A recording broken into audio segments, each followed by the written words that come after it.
Halo anak kreatif di seluruh Nusantara. Kita berjumpa dalam program pendidikan agama Kristen dan budi pekerti sekolah dasar. Bersama saya, Ibu Sumarmi, di channel Ruang Siar Guru.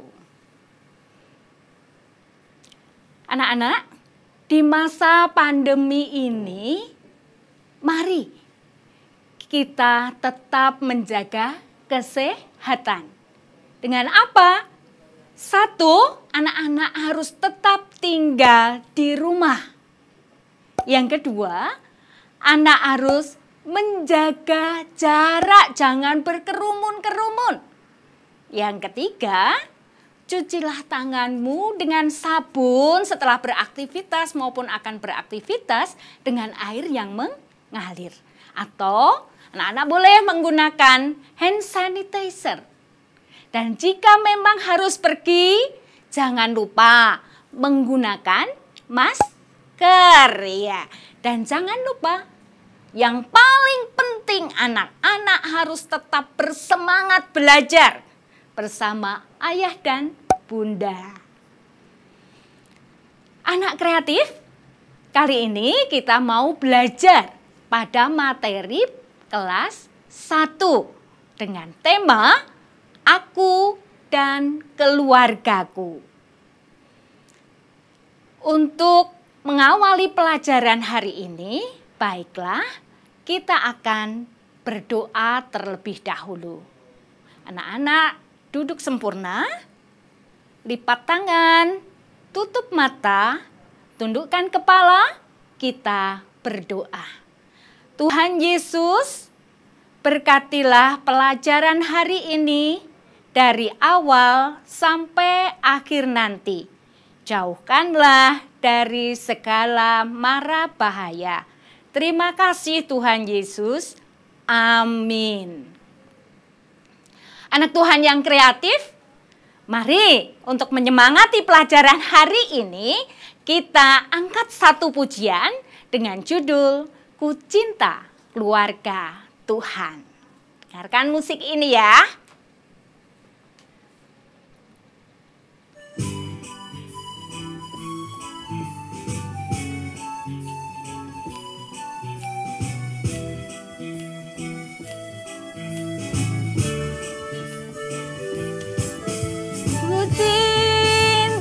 Keluarga Tuhan terjalin mesra sekali, semua saling mengasihi, betapa senangku menjadi keluarganya Tuhan.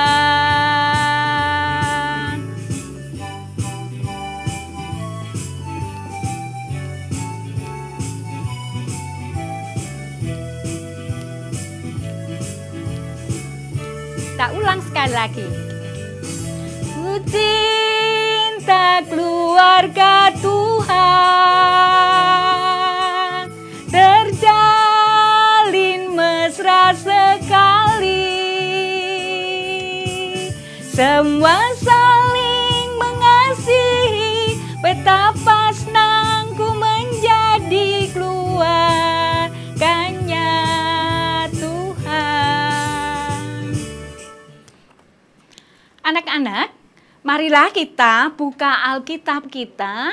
Kita akan mendasarkan pelajaran hari ini dari Kejadian 21 ayat yang ke-1 sampai dengan yang ke-7.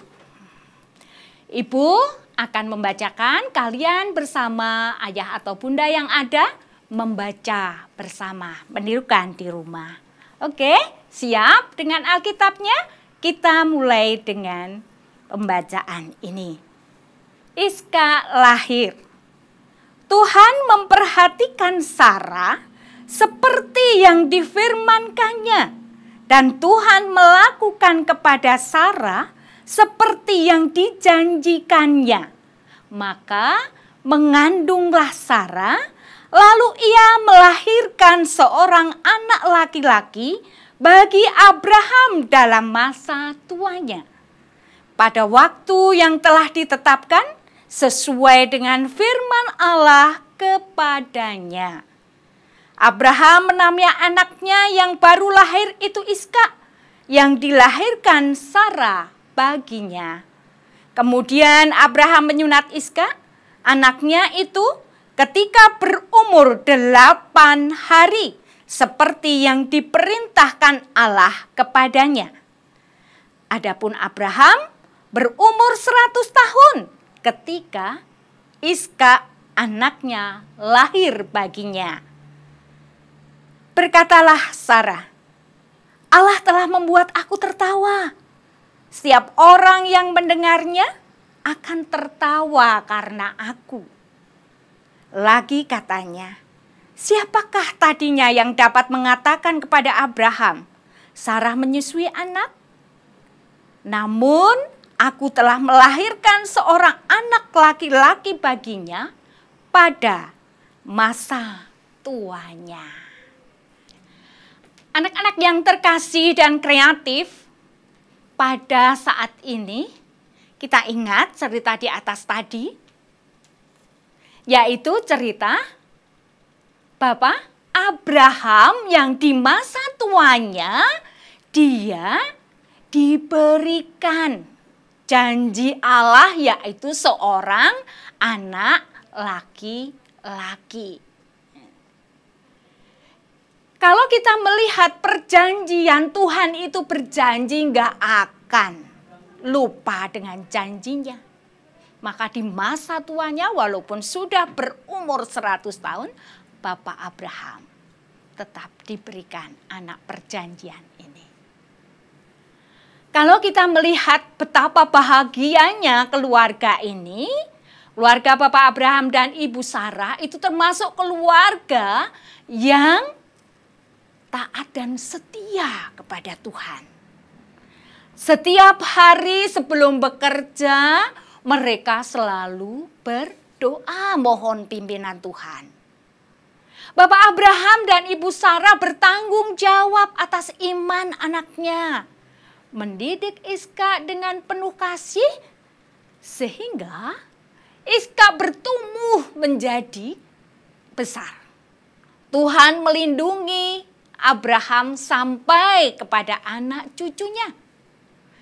Abraham selanjutnya menjadi nenek moyang Israel. Semua keluarga oleh Tuhan, termasuk keluargamu juga, keluarga ibu juga dilindungi oleh Tuhan. Kita keluarga yang terberkati oleh Tuhan. Anak-anak, dengan cerita keluarga Bapak Abraham ini, tentunya di dalam keluarga kita juga bisa mewujudkan keluarga yang rukun dan bahagia. Yaitu karena tujuan keluarga adalah menyatakan cinta kasih Tuhan di dunia ini. Anak Tuhan yang kreatif, supaya terwujud keluarga yang bahagia, dalam keluarga kita harus mewujudkan 6M. Apa itu? 1, yaitu dalam keluarga kita harus saling mengasihi satu sama lain. Ayah, ibu mengasihi anak-anak, anak-anak juga harus mengasihi ayah dan ibu, juga mengasihi kakak, yang punya kakak mengasihi adiknya. Yang kedua, menghormati, saling menghormati satu sama lain. Kenapa kita harus menghormati? Karena orang tua itu adalah wakil Tuhan di dunia ini yang akan mengasuh, mendidik kita untuk menjadi anak Tuhan yang membahagiakan hati Tuhan. Tidak kalau ketemu sama orang tua, hormat, tidak seperti itu. Tetapi bagaimana kita mendengarkan nasihatnya, melakukan nasihatnya, tidak membantah.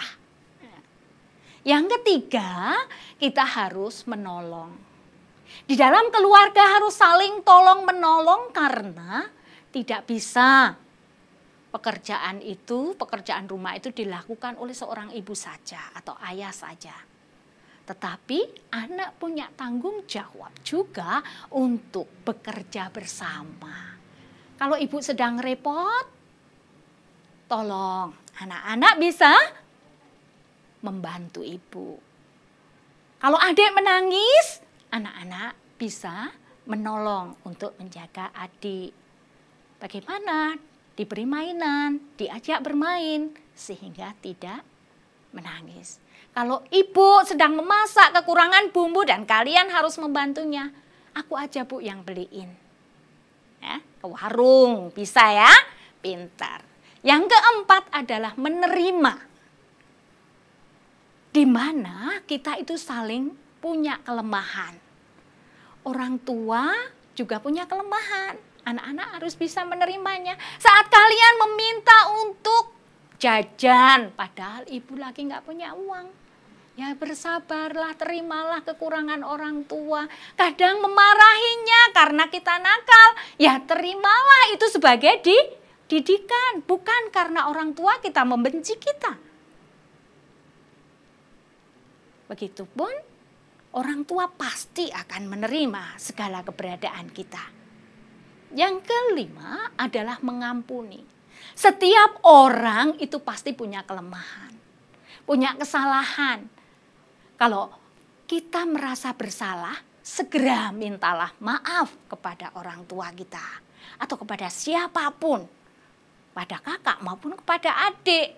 Walaupun kita anak yang besar, tetapi kita bersalah, ya harus segera memohon maaf. Tetapi kalau kita mendengar bahwa ibu salah, silahkan anak-anak segera mengampuninya.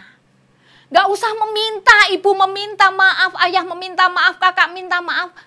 Kalian sebagai adik, sebagai anak yang lebih muda harus memberi maaf terlebih dahulu. Itu kehendak Tuhan. Yang keenam, yang keenam adalah menjaga keselamatan. Bagaimana kita harus saling menjaga keselamatan. Satu sama lain berpegangan erat. Tidak hidup semaunya sendiri, tetapi pakai aturan Tuhan. Anak Tuhan yang kreatif, 6 hal inilah yang harus kita ingat. Supaya keluarga kita hidup rukun dan damai sejahtera di dalam Tuhan. Dalam keluarga masing-masing, anggota keluarga memiliki tugas dan tanggung jawab yang berbeda. Maka kita harus saling melengkapi supaya tujuan keluarga itu tercapai. Ya, kita akan lihat satu persatu. Tugas ayah kita tahu ya. Tugas ayah sebagai kepala keluarga yaitu mencukupi kebutuhan keluarga dan melindungi keluarganya. Nah, tugas ibu apa? Anak-anak ingat, ibu di rumah pastinya akan mengasuh, mendidik, membimbing anak-anak. Untuk apa? Sering ya kita diajari berdoa, untuk memuji Tuhan. Orang tua mengajak kita beribadah, bersikap jujur, berkata sopan terhadap semua orang. Lalu tugas anak-anak apa sekarang? Tugas anak di rumah adalah yang utama belajar. Rajin dan taat kepada setiap perintah nasihat orang tua. Terlebih kepada Tuhan. Taat dan setia membutuhkan proses, maka anak-anak mau berproses. Juga kita punya kakak, punya teman, bagaimana kita menjaga kebersamaan kita supaya tetap terjalin persaudaraan yang rukun. Tunjukkanlah sikap kasihmu kepada teman dengan berkata sopan, tidak semaunya sendiri. Kalian harus santun, membantu mereka, mendoakan mereka, bahkan boleh bermain tetapi harus menjaga jarak aman. Oke, anak Tuhan yang kreatif, kita akan mengakhiri pembelajaran saat ini dan mewujudkan cinta kasih Tuhan melalui lagu Rukun Cinta. Anak-anak sudah hafal? Kita sambil bertepuk tangan, ya. Kita bertepuk tangan, boleh kita nyanyikan Rukun Cinta satu sama lain. Rukun cinta satu sama lain, itulah maunya Tuhan. Rendah hati serta ramah tamah, itulah maunya Tuhan. Tunjukkan, saksikan, Tuhan minta buktinya. Tunjukkan, saksikan, Tuhan minta buktinya. Kita akan mengakhiri pelajaran hari ini, anak-anak. Nanti kalau tidak jelas boleh ditulis, dikirim ke ruang siar guru ya. Tapi sekarang kita akan mengakhirinya dengan berdoa kembali. Kita akan lipat tangan, tutup mata, tundukkan kepala, kita berdoa. Tuhan Yesus, terima kasih karena Engkau telah memberkati pelajaran hari ini. Bahkan Tuhan selalu memberkati keluarga kami. Jadikanlah keluarga kami berkat bagi banyak orang, sehingga nama-Mu dimuliakan. Tuhan Yesus, ampuni dosa kami bila di dalam kami belajar terselip dosa dan kesalahan. Terima kasih Tuhan Yesus. Amin. Anak Tuhan yang kreatif, agar program ini semakin berkembang, untuk itu mintalah bantuan orang tua untuk menekan tombol like, subscribe, dan share. Dan mohon tulis komentarnya ya. Sampai jumpa di pelajaran yang selanjutnya di channel Ruang Siar Guru Kebanggaan Kita. Tuhan Yesus memberkati kita.